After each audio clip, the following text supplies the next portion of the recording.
ইয়া হা হা হা হা হা। মনে হয় কেউ চলে এসেছে, তাড়াতাড়ি লাশটাকে সেরে ফেলতে হবে।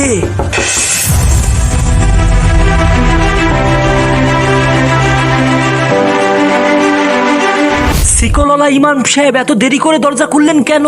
আর একটু ওয়াশরুমে ছিলাম। ইমাম সাহেব, কালকে রাত থেকে মাকে খুঁজে পাচ্ছি না। আমি রেডি হয়ে আসি, আমি একটু প্রস্রাব করে আসি। আরে না না, ওয়াশরুমে যেও না, ওয়াশরুমে পানি নাই। আরে ওয়াশরুমে পানি নেই, তাহলে ইমাম সাহেব কি করতেছিল?